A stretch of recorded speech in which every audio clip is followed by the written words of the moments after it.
Shalom Bapak Ibu Saudara yang dikasihi Tuhan. Senang bisa berjumpa kembali melalui saat teduh hari ini. Sebelum kita merenungkan dan mendengarkan firman Tuhan, mari bersama-sama kita akan berdoa. Tuhan Yesus yang baik, kami memuji kebesaran nama-Mu. Kami bersyukur untuk semua kasih setia Tuhan yang Tuhan berikan atas hidup kami. Tuhan, saat ini kami rindu untuk mendengarkan kebenaran firman-Mu. Berfirmanlah Tuhan, dan kami siap untuk mendengarkan. Di dalam nama Tuhan kami Yesus Kristus, kami sudah berdoa dan mengucap syukur. Haleluya, amin.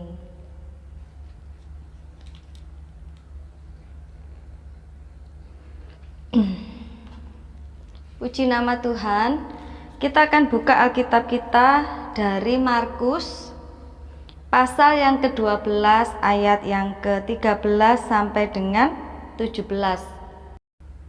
tentang membayar pajak kepada kaisar. Kemudian disuruh beberapa orang Farisi dan Herodian kepada Yesus untuk menjerat dia dengan suatu pertanyaan. Orang-orang itu datang dan berkata kepadanya, "Guru, kami tahu engkau adalah seorang yang jujur dan engkau tidak takut kepada siapapun juga. Sebab engkau tidak mencari muka, melainkan dengan jujur mengajar jalan Allah dengan segala kejujuran. Apakah diperbolehkan membayar pajak kepada kaisar atau tidak? Haruskah kami bayar atau tidak?"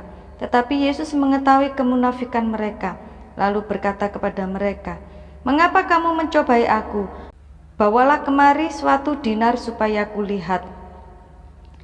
Lalu mereka bawa. Maka ia bertanya kepada mereka, "Gambar dan tulisan siapakah ini?" Jawab mereka, "Gambar dan tulisan Kaisar." Lalu kata Yesus kepada mereka, "Berikanlah kepada Kaisar apa yang wajib kamu berikan kepada Kaisar, dan kepada Allah apa yang wajib kamu berikan kepada Allah."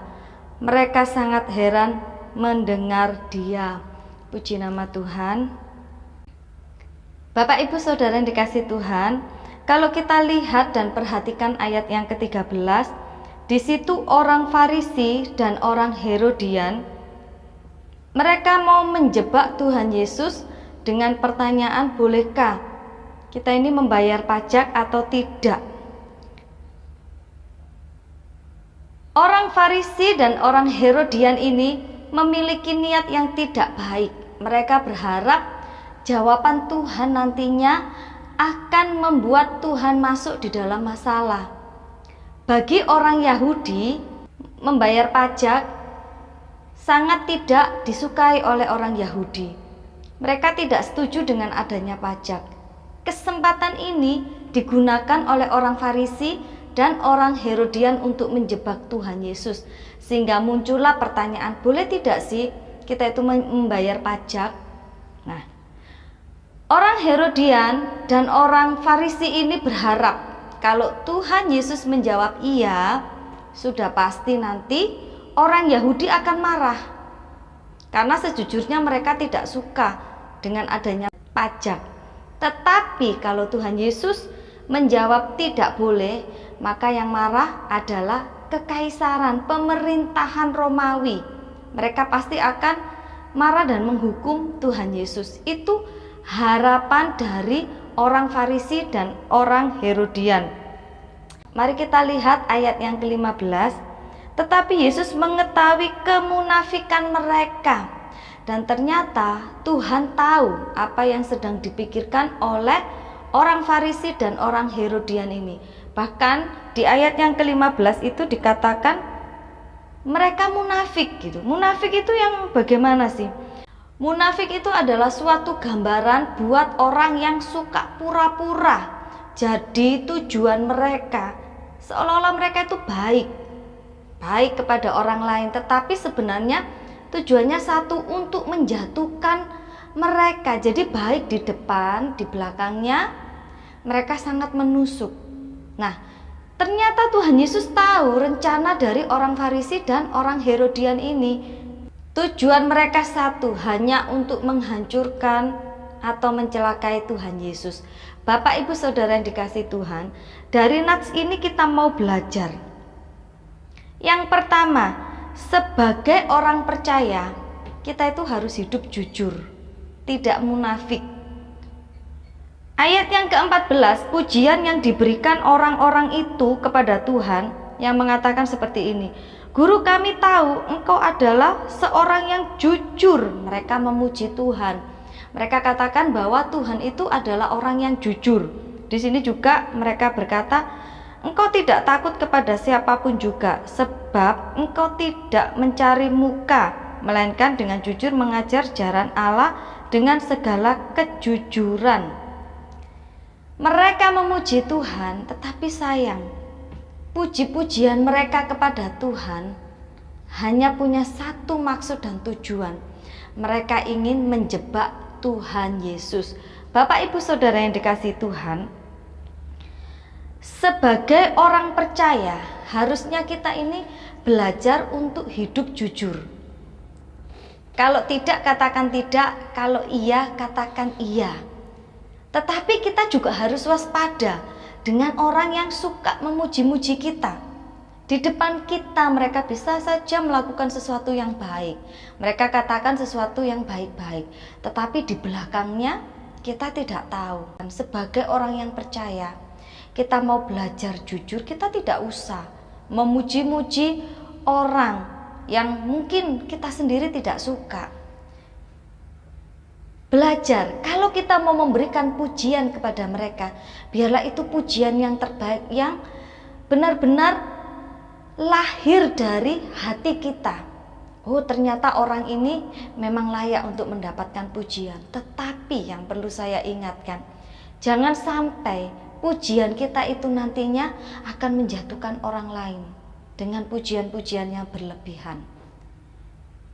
Memuji orang lain itu juga nggak apa-apa, itu bagus. Tetapi tujuannya untuk membangun orang itu, bukan untuk menjatuhkan. Dari sini kita harus waspada. Sebagai orang percaya, kita benar-benar mau belajar untuk hidup jujur. Kita tidak munafik menjadi orang. Kalau iya, katakan iya. Kalau tidak, katakan tidak. Dan jangan pernah kita terlena oleh pujian. Yang kedua yang bisa kita pelajari dari nats ini adalah, kita lihat ayat yang ke-17. Lalu kata Yesus kepada mereka, berikanlah kepada Kaisar apa yang wajib kamu berikan kepada Kaisar, dan kepada Allah apa yang wajib kamu berikan kepada Allah. Mereka sangat heran mendengar dia. Yang kedua yang bisa kita pelajari dari nats ini adalah, orang percaya itu harus patuh dengan otoritas. Berikanlah kepada Kaisar apa yang wajib kamu berikan. Bapak, Ibu, Saudara yang dikasihi Tuhan, Tuhan Yesus mengajarkan kepada kita untuk kita bisa menghormati pemimpin kita, karena mereka adalah otoritas bagi hidup kita. Mereka pemimpin kita. Kita harus bisa menghargai mereka.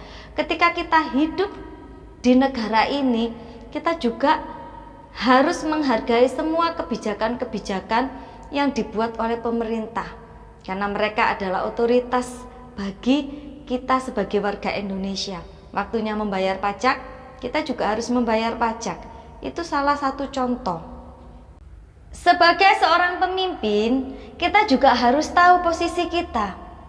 Jangan hanya karena kita sebagai seorang pemimpin, tetapi kita menggunakan kekuasaan itu dengan salah.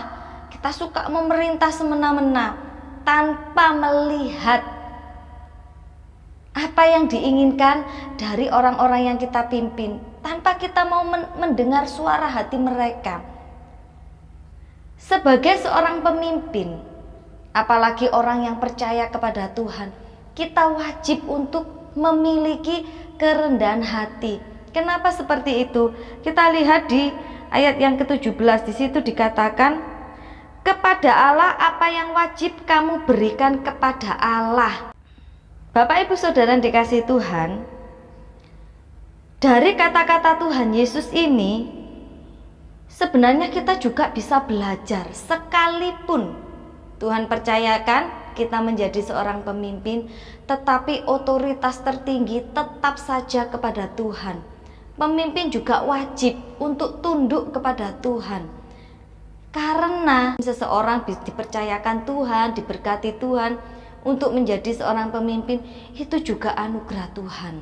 Jadi seorang pemimpin juga tidak punya alasan untuk mereka bermegah karena kepemimpinan mereka, untuk mereka sombong karena kepemimpinan mereka. Tuhan tidak suka dengan orang-orang yang sombong hanya karena jabatan mereka, dengan orang-orang yang sombong hanya karena status sosial mereka. Tetapi Tuhan tetap mengajarkan kepada kita, otoritas tertinggi atas hidup kita tetap saja Tuhan. Jadi kalau Bapak Ibu saat ini dipercaya oleh Tuhan menjadi seorang pemimpin, tetaplah tunduk di bawah otoritas Tuhan. Rendah hati itu adalah kunci yang terbaik. Dan untuk itulah Tuhan mengajarkan kita untuk lebih lagi rendah hati ketika Tuhan percayakan untuk kita menjadi seorang pemimpin. Tuhan percayakan kita menjadi orang yang diberkati Tuhan. Sekali lagi, otoritas tertinggi kita, bahkan presiden, otoritas tertingginya tetap saja Tuhan. Jadi dua hal ini yang bisa kita pelajari. Yang pertama, sebagai orang percaya, mari kita mau belajar untuk hidup jujur. Kita tidak jadi orang yang munafik atau orang yang pura-pura baik. Ketika kita mendapati orang yang bersalah, kita katakan dia salah. Kalau dia benar, kita katakan benar. Kalau memang orang ini layak untuk menerima pujian, kita puji. Kita berikan pujian untuk menyemangati mereka. Tetapi tidak usah terlalu berlebihan. Yang kedua, sebagai orang percaya, kita harus patuh kepada otoritas. Kalau di dunia ini, otoritas kita adalah pemerintah atau pemimpin kita. Tetapi ingat, orang yang Tuhan percayakan menjadi seorang pemimpin juga perlu rendah hati. Jangan menyalahgunakan kepemimpinan mereka untuk menindas orang-orang yang di bawahnya. Karena masih ada pemimpin yang memiliki otoritas di atas segala otoritas, yaitu Tuhan. Jadi tetaplah rendah hati sebagai orang yang dipimpin. Mari kita menghargai, menghormati pemimpin kita. Terlebih kita mau belajar untuk menghormati dan menghargai Tuhan lebih dari segalanya. Biarlah Tuhan menjadi pemimpin atas hidup kita, dan kita sebagai orang percaya, kita mau belajar taat saja apa yang Tuhan mau di dalam hidup kita. Saya percaya ketika kita benar-benar taat, ketika kita benar-benar mengerti posisi Tuhan di dalam hidup kita, bahwa Dia adalah otoritas tertinggi, pemimpin tertinggi di atas segala pemimpin dunia ini, maka kita akan bisa menghargai dan menghormati Tuhan lebih dari apapun juga. Kiranya Tuhan Yesus memberkati kita semua. Mari kita berdoa. Segala puji, syukur, hormat, dan kuasa hanya bagi-Mu Tuhan. Kami bersyukur untuk hari ini. Tuhan, ajarkan kami untuk tidak menjadi orang yang munafik, tetapi ajarkan kami menjadi orang yang jujur, yang berani mengatakan kebenaran kalau itu adalah kebenaran yang harus dikatakan Tuhan. Dan ajarkan kami juga untuk jujur dalam setiap perkataan kami. Kami tidak mencari muka kepada siapapun, karena kami percaya ketika Tuhan terus angkat kami untuk naik, maka itu akan terjadi. Ketika Tuhan percayakan kami untuk menjadi seorang pemimpin, maka itu akan terjadi. Ketika Tuhan percayakan kami untuk menjadi orang yang diberkati, maka itu yang akan terjadi dalam hidup kami Tuhan. Tanpa kami harus mempromosikan diri kami, tanpa kami harus Tuhan menjadi orang yang munafik, tetapi kami rindu menjadi orang yang jujur Tuhan. Tuhan, kami juga berdoa, ajarkan kami untuk bisa menghargai otoritas tertinggi kami, yaitu Engkau Tuhan. Dan otoritas yang ada di dunia ini, yaitu pemimpin-pemimpin kami. Ajarkan kami untuk bisa menghargai mereka, menghormati mereka sebagai pemimpin kami, dan terlebih menghargai dan menghormati Engkau sebagai pemimpin tertinggi kami Tuhan di dalam kehidupan kami. Dan jika Tuhan dapati juga di antara kami, Tuhan percayakan untuk menjadi seorang pemimpin, ajarkan kami untuk tetap memiliki kerendahan hati, karena kami percaya Tuhan, Jabatan yang kau berikan bagi kami, berkat-berkat yang kau berikan bagi kami, itu adalah anugerah. Terima kasih Tuhan, di dalam namamu kami sudah berdoa dan mengucap syukur. Haleluya, amin. Tuhan Yesus memberkati kita semua. Bye-bye.